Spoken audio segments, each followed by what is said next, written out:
I'm Emma, a 34-year-old photographer, recently turned full-time mom. My world, once framed through the lens of my camera, now revolved around the tiny bundle of joy sleeping in the next room. But beneath the surface of this newfound motherhood, something was amiss. The house, our once beloved sanctuary, felt like a hollow echo of its former self. The grandeur of the terrace, where Alex and I used to share dreams over morning coffees, now seemed to mock me with its emptiness. The garden, meticulously cared for, stood silent, a witness to the growing void between us. I still remember the day I came home from the hospital, our baby boy cradled in my arms. I expected warmth, tears of joy, something, anything. Instead, Alex greeted us with a glance that barely hid his indifference. "Honey, aren't you excited? Say hello to your son," I nudged, trying to mask the tremble in my voice. Alex barely glanced at our baby, his eyes void of the spark I used to know. "Yeah, he's great. I'm just not good with babies, you know? Give me time." It wasn't just the baby. The Alex I knew, the one I fell in love with, seemed to have vanished. Each day he'd return from work, his face a mask of fatigue, his words sparse and hollow. One evening, as I rocked our son to sleep, the silence became unbearable. "Alex, we need to talk. This distance between us, it's not just about the baby, is it?" He sighed, his attention fixed on some distant point beyond the walls of our once happy home. "Emma, don't start. I'm tired, work's a mess. I don't need another lecture." I felt a pang of anger, mixed with a dose of fear. "Lecture? Alex, look at us, at our family. You're a father now, and I feel like I'm doing this all alone." He finally looked at me, his eyes cold, distant. "What do you want from me, Emma? A parade? I'm here, I'm working, I'm providing. What more do you want?" The words stung, each one a reminder of the chasm that had formed between us. "I want you, Alex. The man I married. The man who promised to be by my side, not a shadow that haunts this house." He stood up, his frustration evident. "I can't deal with this right now. I'm not the enemy, Emma. Maybe you're the one who changed." Life after bringing our son home wasn't the blissful picture I had painted in my mind. It was more like a puzzle, with pieces that didn't quite fit. Alex, the man I vowed to spend my life with, was the piece that had shifted the most. His late nights at work were becoming a pattern, a repeat of a past I thought we had buried deep. One chilly evening, as I cradled our son, trying to soothe his fussiness, the sound of the front door creaking open broke the monotony. Alex walked in, his face drawn, his eyes avoiding mine. "Back late again, huh?" I said, my voice laced with a tiredness that went beyond physical. Alex just grunted, tossing his keys on the table. "Work's a mess. You wouldn't understand." The sharpness in his tone stung. "Wouldn't understand?" "Alex, I'd been there. Remember the late nights in the studio, the deadlines? I get it. But this is different. You're different." He scoffed, loosening his tie with a jerk. "Different how? Because I'm trying to provide for this family? Because I'm not jumping with joy every minute?" I bit back the retort that sprung to my lips, choosing my words carefully. "It's not about providing, Alex. It's about being present. You barely look at your son, you barely talk to me. It's like you're here, but you're not." He looked at me then, his eyes hard. "What do you want from me, Emma? I'm working my ass off every day, coming home to this."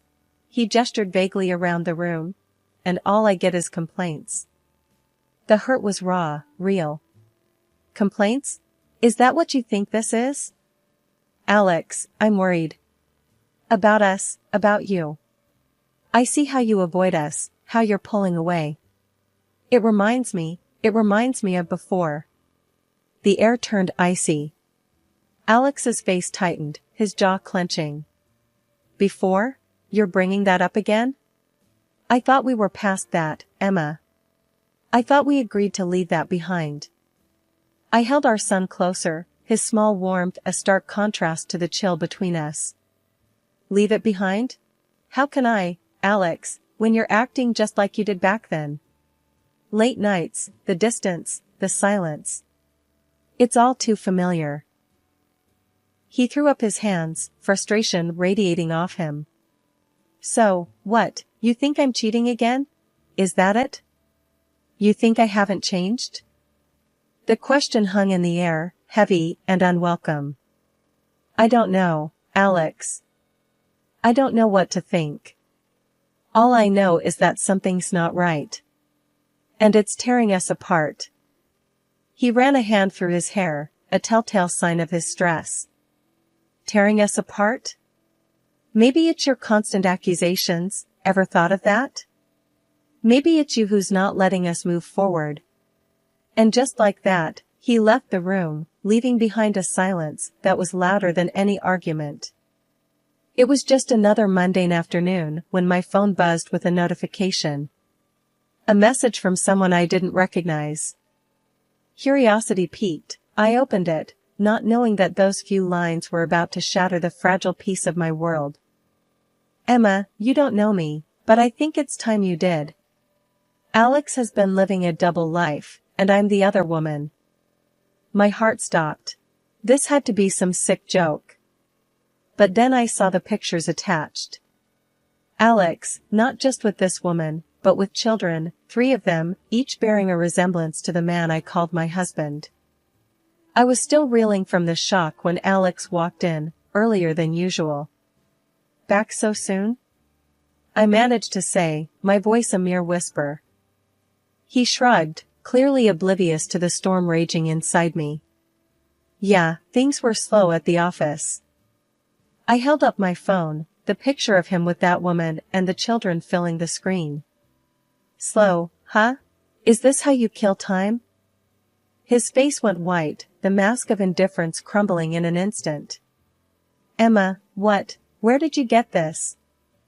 The words felt heavy, each one a stone sinking in the pit of my stomach. From her, Alex. Your other woman. He tried to grab the phone, but I pulled away, my eyes never leaving his. So, it's true then? The late nights, the distance. It wasn't just work, it was them. Alex sank into a chair, his facade shattered. Emma, listen, it's not what you think. I laughed, a hollow sound that echoed in the silence. Not what I think. Alex, the pictures don't lie. You have a whole other family. How long? How long have you been lying to me? He buried his face in his hands, a defeated figure. A few years. It started small, I didn't mean for it to go this far. A few years. The words hung in the air, a testament to the lie my life had become. And the children, Alex? Are they yours? He didn't answer, but he didn't need to. The truth was right there, in the silence, in the photos, in the years of deceit. You need to leave, Alex. Now, I said, my voice steady despite the chaos inside. And with that, he left, the sound of the closing door marking the end of our story. I sat there, alone, holding our son, the only real thing in the mess that was my life. Just when the dust seemed to be settling, life decided to throw another curveball. I was in the middle of a feeding session with my son when the doorbell rang, slicing through the quiet of the afternoon. Expecting maybe a delivery or a neighbor, I was completely taken aback to see Alex, looking sheepish, and a woman I recognized from the photos, the other woman, standing boldly in my doorway. Before I could even react, she pushed past me into the house. Her eyes roamed around, taking in every detail of the home I had put my heart into. This is quite the place you've got here, Emma. Cozy and spacious. Perfect for a family, don't you think, Alex?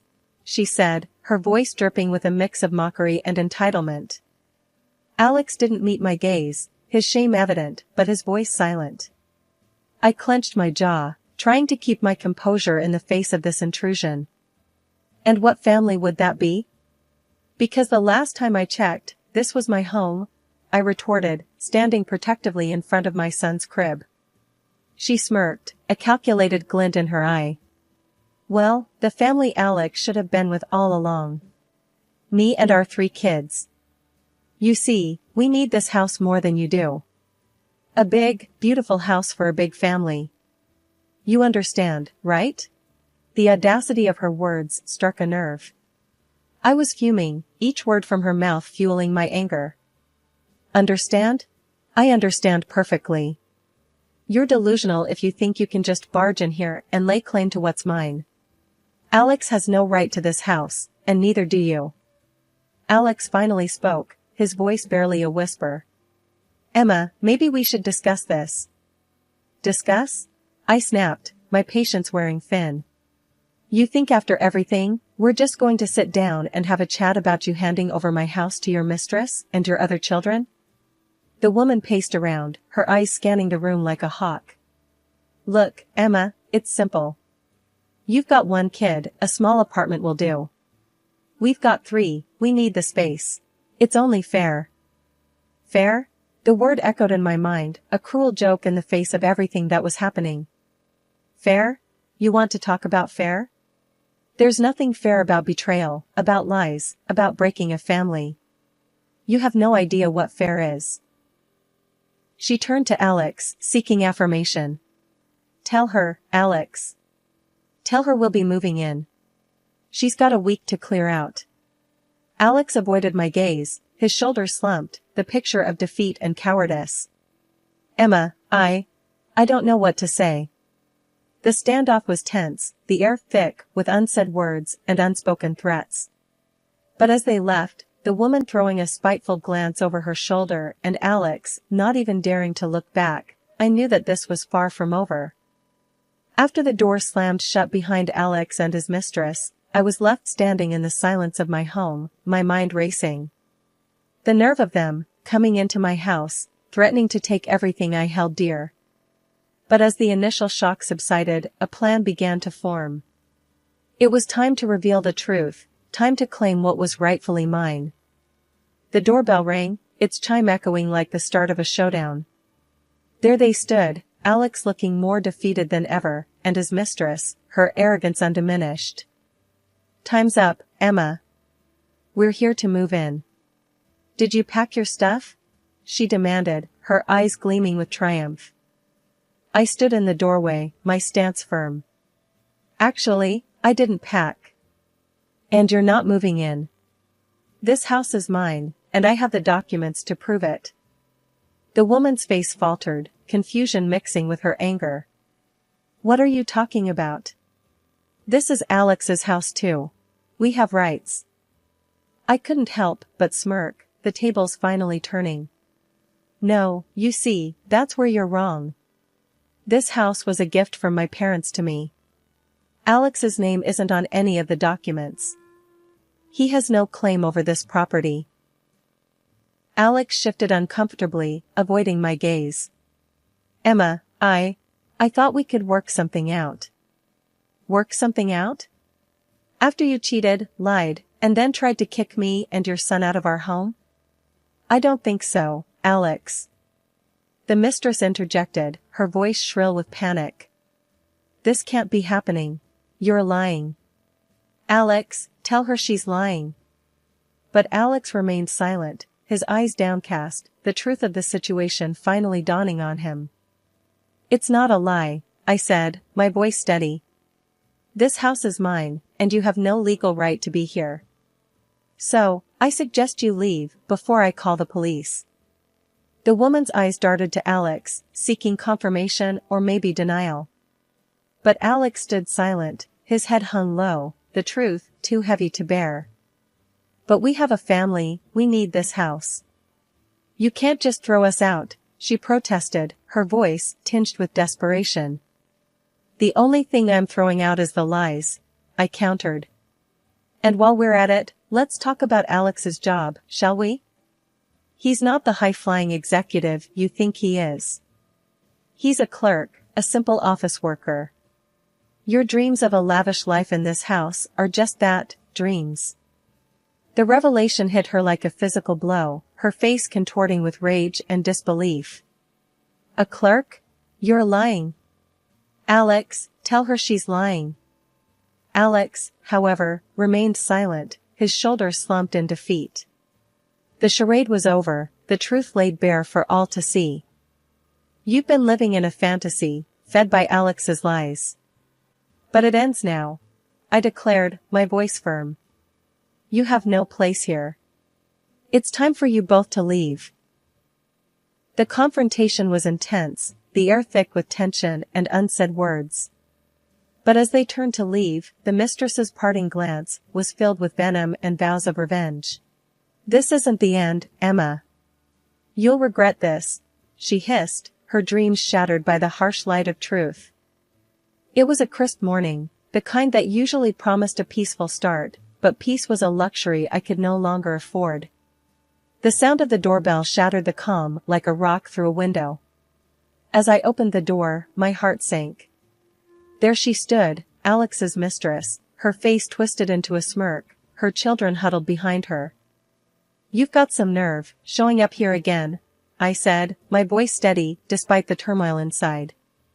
The mistress didn't falter. I've got every right, Emma. These kids, she gestured to the innocent faces behind her. They deserve a proper home. Your home. I couldn't help but scoff. Deserve? The only thing you deserve is a reality check.